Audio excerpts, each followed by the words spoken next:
So I want to talk a little bit about audio and how it affects your videos and why it's so important. So when I first started making videos, I was still doing 70 to 90 hours a week in retail at a mall. So all I had was my cell phone, and whenever something happened, I just have to go to the back room and use the audio off of my phone. Now look, was it pretty? No, the audio sucked. But did it get the job done? Yeah, it did. And to clean up the audio a little bit in my videos, I started using the headphone microphone on the iPhone, and it just sucked. That was a lot of phone things I just said. And sure, like I said, it did clean it up a little bit, but it still was muffled and not great. So I decided to do something else, and I went and got the actual Rode Wireless Go 2. It's phenomenal. And no, Rode isn't paying me to say this. This isn't a sponsored video. Unless I get a message from Rode and they're like, hey, here's a check. Then all of a sudden, yeah, this is sponsored by Rode. But it's not. And I just like their equipment. I mean, hell, this whole thing, yes, this is a Shure SM7B microphone, but it's on a Rodecaster Pro 2 actual unit. And sure, there are other companies out there that have wireless microphones. One of the bigger ones being DJI. They do have a wireless microphone system.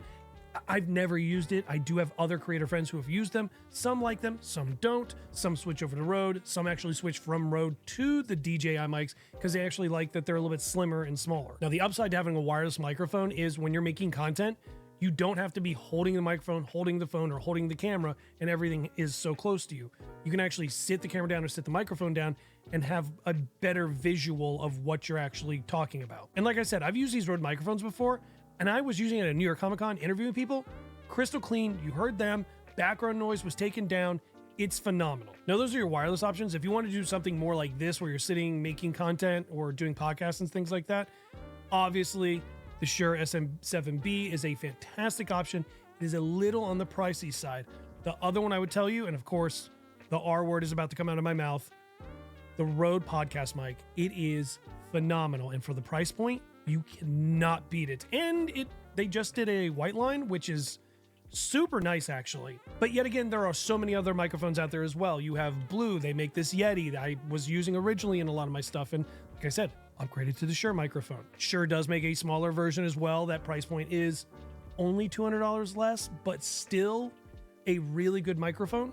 Either way, when it comes to your audio, I would just do some research before you actually pull the trigger on something like even a Shure SM7B. The Shure SM7B is like the highest microphone point you could possibly get. And yes, I get everybody has it. You see it in podcasts, you see it on interviews, you see it on streams, everybody's using them. But just because everybody's using a microphone like this or a portable one like this one doesn't mean it's one that would work for you or one that financially fits in your budget. At the end of the day though, when you're actually creating your videos, you do want a clearer audio, but sometimes, like I said, you don't have the budget for it. So here's the advice I would give you.